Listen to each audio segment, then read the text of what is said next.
Welcome to the Macmillan Report. I'm Marilyn Wilkes, your host, and our guest is Louisa Lombard, an assistant professor of anthropology at Yale University. She is a cultural anthropologist who studies African borderland areas where the state is largely absent and a range of actors govern. Her research locales, primarily the remote and little-populated eastern reaches of the Central African Republic, are further marked by violent histories that continue into the present. Professor Lombard's main fieldwork interlocutors are among the region's men-in-arms, such as anti-poaching guards and rebels. Today we talk with Professor Lombard about her recently published paper on violence, popular punishment, and the war in the Central African Republic. Welcome, Professor Lombard. Thanks, it's great to be here. So let's begin with an overview of your paper. Tell us about it. So there's been a war ongoing in the Central African Republic for the past couple of years, and a lot of people, both in the Central African Republic and beyond, have been surprised by how quickly the violence spread and came to involve so much of the population. Now, a range of different explanations have been brought forth as to how this happened. Politicians, for instance, the president of the country, has argued that this is a case of manipulation, that politico-military entrepreneurs are manipulating people into fighting, into perpetuating the war. And in this paper, we argue that although those factors are indeed quite important, they miss something really important as well, and that is the important place of violent popular punishment in the country even prior to the war. And we argue that, war is not a complete break from the past. It doesn't reflect a total new situation. It reflects rather the continuation, the transformation of existing social practices. Okay. So we try to explain a little bit about how this context of popular punishment developed in the Central African Republic, both through the colonial period into the independent era, and as the country has really seen its economic situation be plummet and be eviscerated, and a widespread feeling of insecurity has come to dominate people's lives. And in that context of insecurity and of even a kind of pervasive anomie, by which I mean a situation in which people feel like existing norms no longer really help them understand their lives, and no longer really serve to control the kinds of threats that they feel like they face. In that kind of context, popular punishment became quite widespread and often entailed quite a bit of violence as well. Okay. What do you mean by popular punishment? That's an excellent question. So and I should say that this is an article that I co-authored with a Central African colleague, Sylvain Batianga-Kinsey. So when we're using this term popular punishment, we're referring to things that other scholars have referred to as popular justice, kind of vigilantism. People, for instance, when there's a suspected thief who is apprehended and that thief is beaten by a crowd to try to show him that this is not something that he should be doing. And the reason that we use the term popular punishment is because we think that it's more analytically precise. The term justice, if we're referring to popular justice, it implies that this is something that people feel is the ideal way that a problem should be resolved. Right. And what we see instead is people are very ambivalent about this popular punishment. They see it as necessary given the grave threats that they face, but they see it as very, very far from ideal. And we wanted to capture that people are talking about the need to punish the people who are bringing the threats into their lives, but that is not exactly the same thing as justice. Right. So rather than the police handling the problem, people are dealing with the situation themselves? Yes, and sometimes people will hire individual members of the police or the gendarmerie to come and help them in this regard, but they're doing that, the police officers are then acting in their kind of private capacity and often will participate in the violence themselves. And why would that happen versus the police having a role in arresting the thief and bringing them to jail? Well, the police, are perennially under-resourced. Okay. They don't really have the capacity to deal with these kinds of situations themselves. And for that matter, they're often participating in these kinds of violent punishments themselves. They see it as necessary also. I mean, during one of our interviews was with a gendarme who, in the middle of the night, noticed that somebody was trying to break into his house. So he went and found the person and began beating the person. The commotion drew other people from his neighborhood who came in and started beating the person as well. They ended up beating the man to within just an inch of his life. And at that point, the gendarme thought, well, maybe this wasn't the right way to deal with this. And they managed to stop the beating and bring the man to the hospital, but he died shortly thereafter. And that gendarme said, look, the gendarmerie is corrupt. Everybody is corrupt. And so we have to take matters into our own hands. Right. You would think, though, that with that level of punishment, no crimes would be committed. One would hope, but that's always we see this elsewhere as well, that the deterrent factor that is hoped for in punishment for crimes does not always work in the ways that we would like. I mean, of course, capital punishment is a perfect example of that. What led you to do this kind of work? How did you find yourself in Central Africa? Well, that's a long story at this point, but while I was an undergraduate, it was close to when I was graduating, and I went to a talk by somebody about his research in the Central African Republic, and I thought, here I am, and I've been studying Africa for all this time, and here's a country that I've barely even heard of. How is this possible? I want to know more.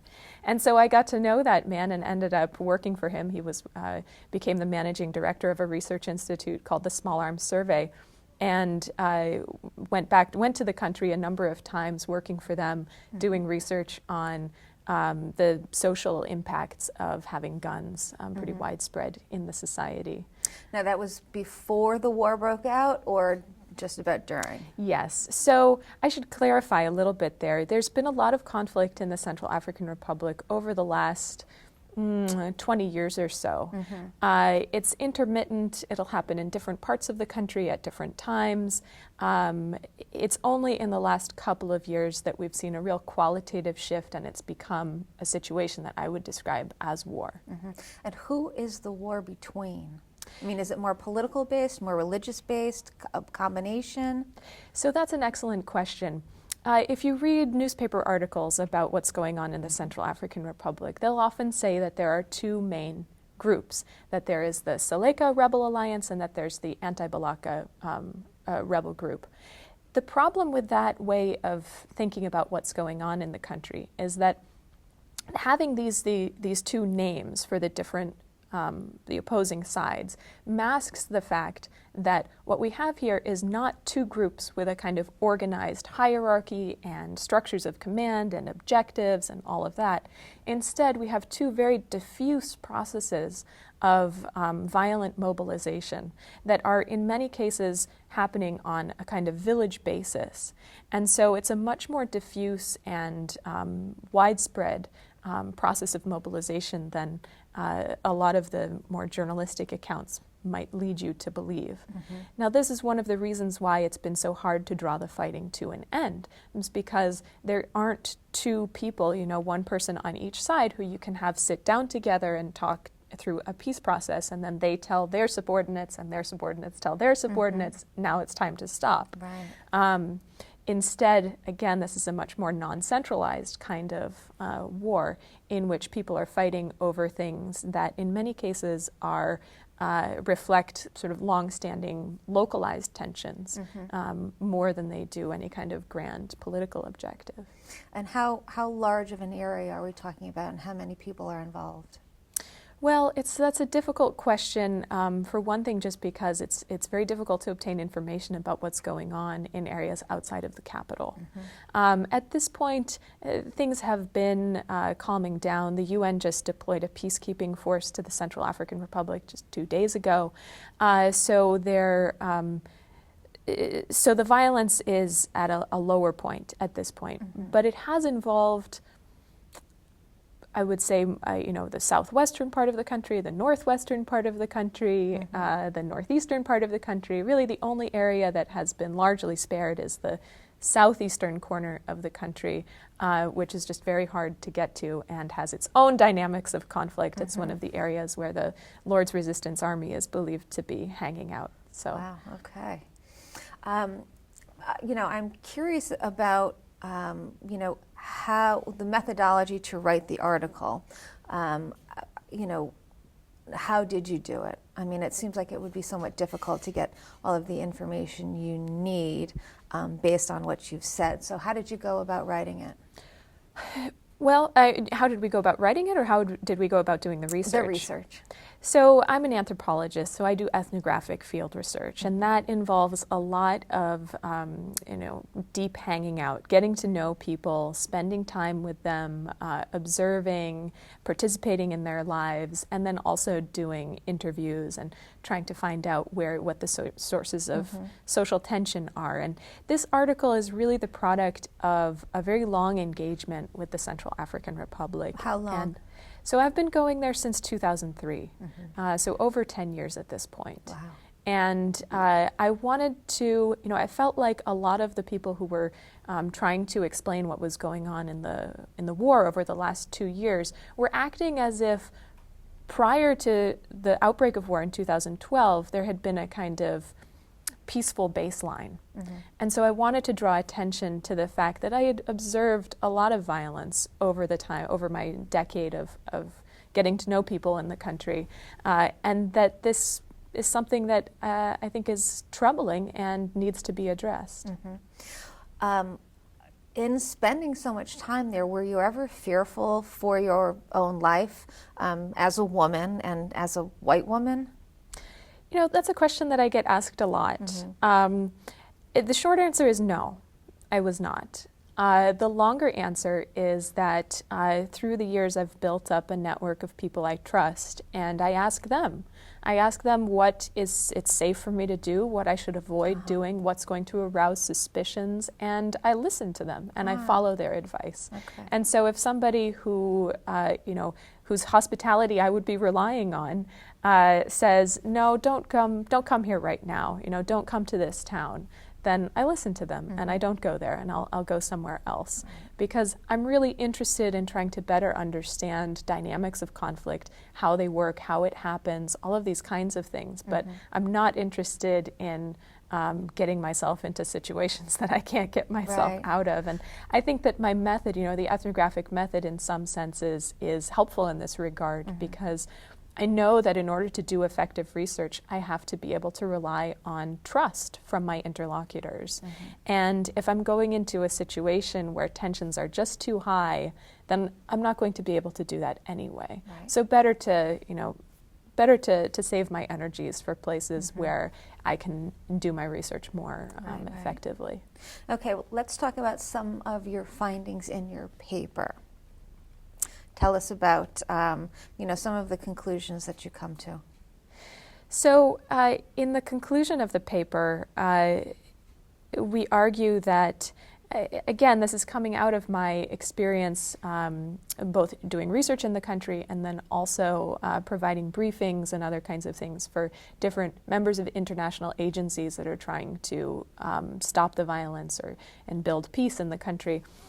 And those types of organizations, they tend to focus on institutions. They tend to focus on the formal state structures, which in the Central African Republic are extremely weak. So that's an important goal in certain respects. But at the same time, I think that in order to prevent real outbreaks of violence in the country in the future, we need to pay greater attention also to the place of violence and even vengeance and popular punishment in Central Africans' sort of conceptions of how to deal with threats that they face in their midst. Because this situation of very pervasive insecurity, that is probably not going to end anytime soon. So there needs to be some kind of reckoning as to, reckoning for Central Africans, among Central Africans, as to the place of popular punishment and vengeance in dealing with those kinds of problems. So I mean, how would you go about changing that? It seems like it's part of the culture at this point, having gone on for so many years, popular punishment. How do you turn that around? I mean, how do you fix something like that? Well, the interesting thing about culture is that you can have long established patterns, and there is always the possibility of change, and change is continual as well. And I think that if there were some kind of a really widespread, localized sort of forum for talking about the sources of insecurity and trying to deal with the sources of insecurity that Central Africans feel in some kind of effective way, then that might be a way to diminish the importance of popular punishment.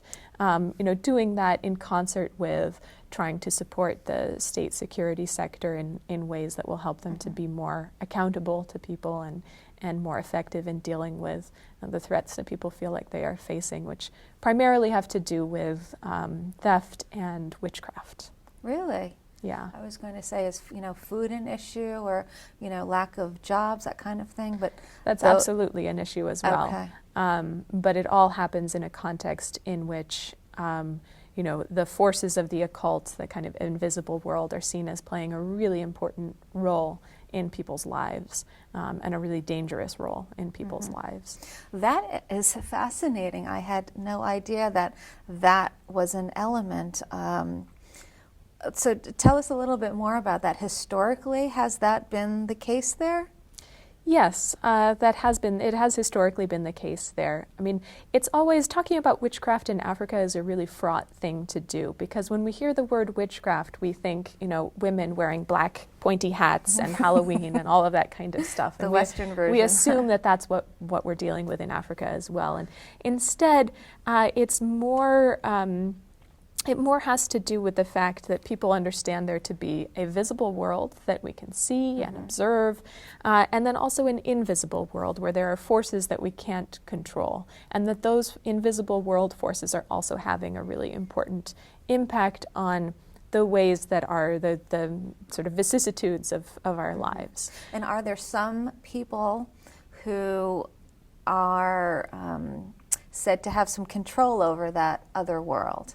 Yes. There are people who are referred to the Nganga, the traditional healers, who have a lot of knowledge of the invisible world and some power to manage it. But one of the reasons why people feel like there's such pervasive insecurity now is that the forms of witchcraft, these kind of occult forces that are part of people's lives, have really transformed and become ever more powerful, surpassing these Nganga's capacity to deal with it. Wow. Very interesting. Well, I could talk to you all day about that. But final question, what do you think the future holds for Central Africa? That's a really difficult question. Yes. The Central African Republic has been dealt a really difficult hand by history, and unfortunately that's not going to change anytime soon. I do think that the kind of war-type violence that we've seen over the past couple of years, that is abating. And there are a number of different initiatives that are being spearheaded by international actors to try to build peace in the country. I have some skepticisms about the approach of a lot of them, but at this point the country has come to quite a nadir, and I hope that means that the only way to go is up, even if that is a very slow and fitful process. Right. Well, hopefully that will be the case. Thank you so much for being here with us today. It was my pleasure. Thanks for chatting your with me. work. Sure.